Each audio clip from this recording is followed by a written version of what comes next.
Haleluya. Terpujilah Tuhan oleh karena kasih setianya yang memberikan kita kesempatan untuk hidup.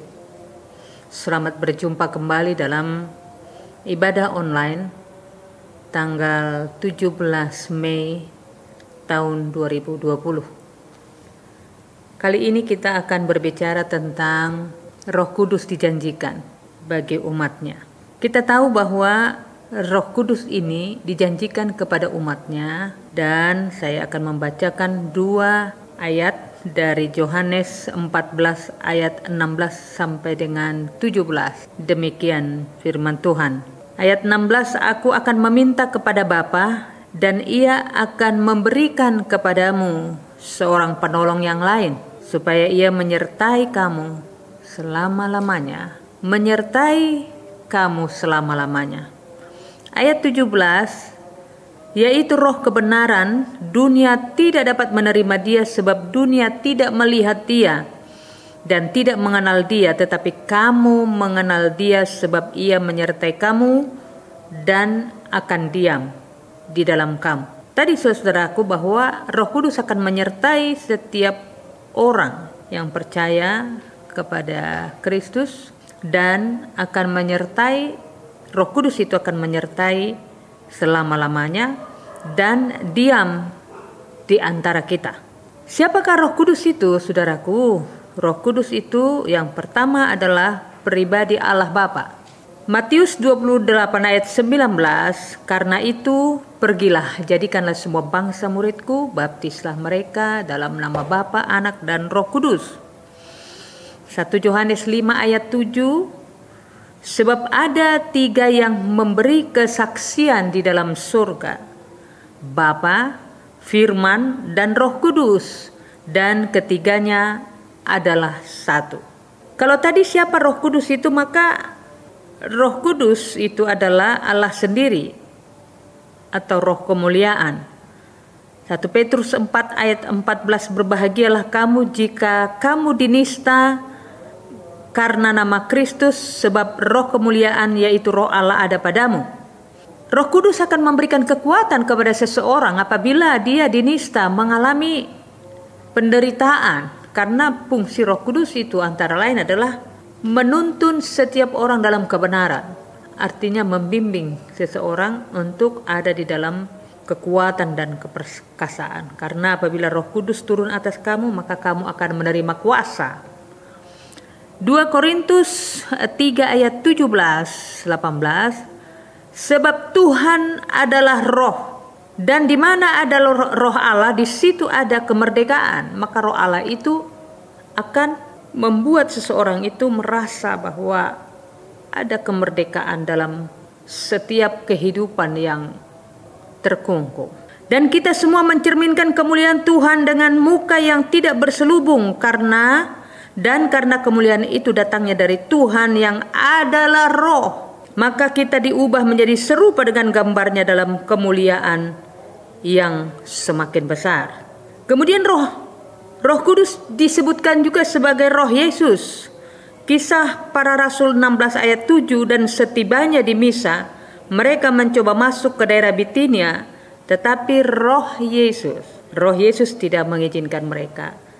Jadi saudaraku, bahwa Roh Allah itu, Roh Kudus itu saudaraku, disebutkan sebagai pribadi Allah Bapa, disebut sebagai Roh Allah sendiri, disebut Roh kemuliaan, dan disebut bahwa Tuhan adalah Roh. Dan Roh Kudus itu disebut sebagai Roh Yesus dalam Kisah Rasul 16 ayat 7. Kemudian saudara-saudaraku, Yohanes 1 ayat 33b, jikalau engkau melihat roh itu turun ke atas seseorang dan tinggal di atasnya, dialah itu yang akan membaptis dengan roh. Jadi Roh Kudus itu saudara-saudaraku dibaptiskan, dijanjikan kepada setiap orang, dan Roh Kudus itu dibaptiskan kepada setiap orang. Kemudian saudara-saudaraku yang terkasih, kita akan lanjut kepada fungsi daripada Roh Kudus. Fungsi daripada Roh Kudus, saudara-saudaraku, yang pertama adalah jaminan, yang kedua adalah penolong, yang ketiga adalah penghibur, yang keempat adalah pemimpin, dan kelima adalah pengajar, dan yang keenam adalah jadi saksi. Sebagai jaminan, Roh Kudus ini adalah jaminan. Dan Roh Kudus itu adalah jaminan bagian kita sampai kita memperoleh seluruhnya, yaitu penebusan yang menjadikan kita milik Allah untuk memuji kemuliaannya. Jadi yang pertama tadi adalah jaminan di dalam Efesus 1 ayat 14. Yohanes 14 ayat 16, aku akan meminta kepada Bapa dan ia akan memberikan kepadamu seorang penolong yang lain, supaya ia menyertai kamu senantiasa selama-lamanya. Jadi yang pertama tadi jaminan, yang kedua adalah penolong, yang ketiga adalah penghibur. Namun benar yang kukatakan ini kepadamu adalah lebih baik berguna bagi kamu jika aku pergi.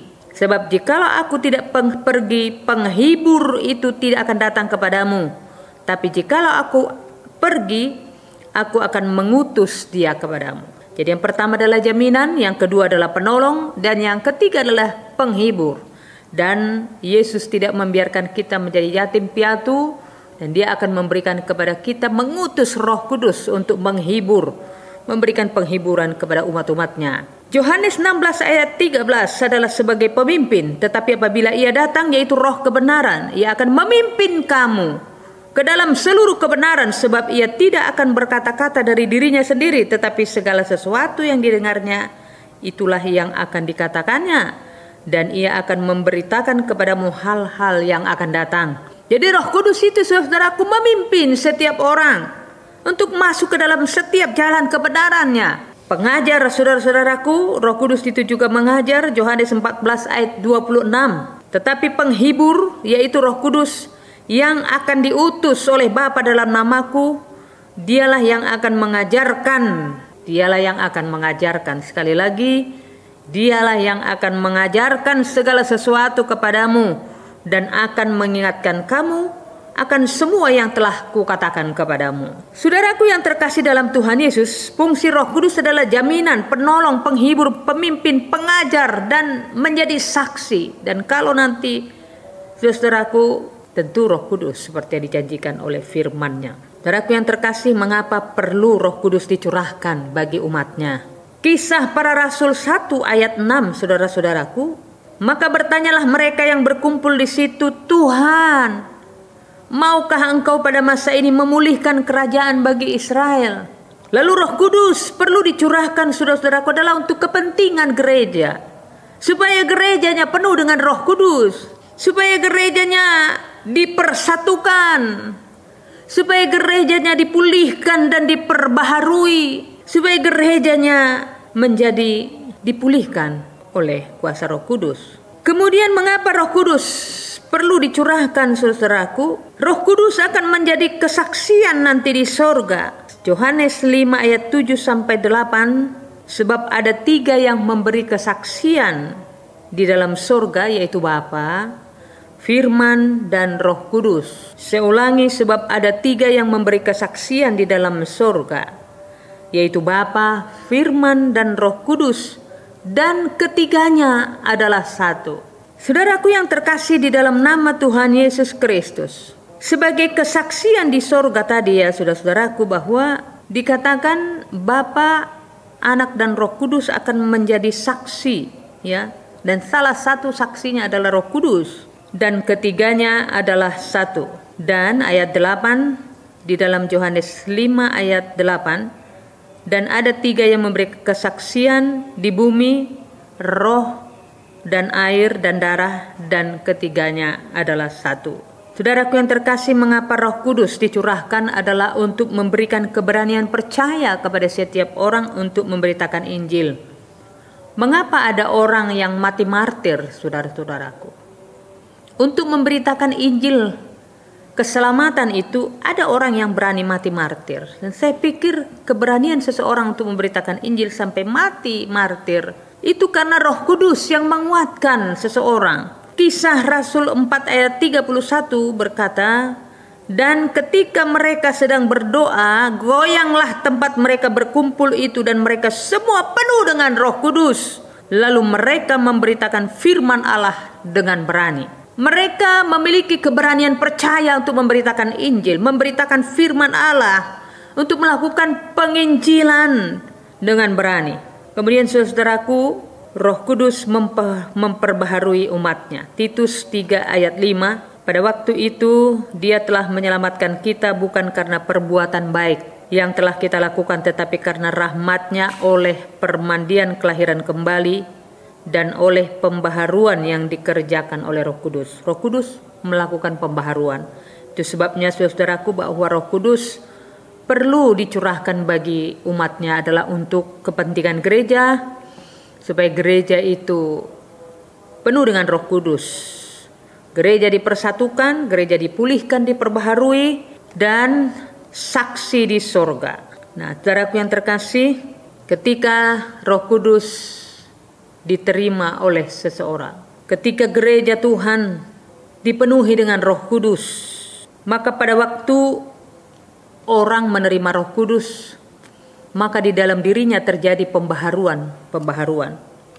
Maka saudara-saudaraku yang tadinya seseorang pemarah, maka dia akan menjadi peramah. Yang tadinya penjahat, saudara-saudaraku, akan diubahkan menjadi penjahit. Artinya dia bukan menjadi orang yang pemecah belah, tetapi merekatkan setiap hubungan. Senang dengan alkohol dan pemabuk, maka dengan Roh Kudus akan diubahkan dan dibaharui dengan senang membaca Alkitab. Kalau ada orang sedih, saudara-saudaraku, akan diperbaharui dengan bahagia. Dan kalau ada yang tertekan, maka Roh Kudus memberikan pembaharuan kepada seseorang untuk terbebas dari ketertekanan itu. Saudaraku yang terkasih, selamat dibaptis oleh Roh Kudus. Mari kita minta dengan rindu dan haus, minta urapan Roh Kudus dalam hidup kita, supaya Roh Kudus memberikan kepada kita kekuatan dan gereja Tuhan dipulihkan, gereja dipersatukan, gereja diperbaharui, dan yang paling penting saudaraku bahwa Roh Kudus itu akan memberikan kesaksian kepada Bapa bahwa kita adalah anak Allah. Selamat menerima pengurapan Roh Kudus. Tuhan Yesus memberkati.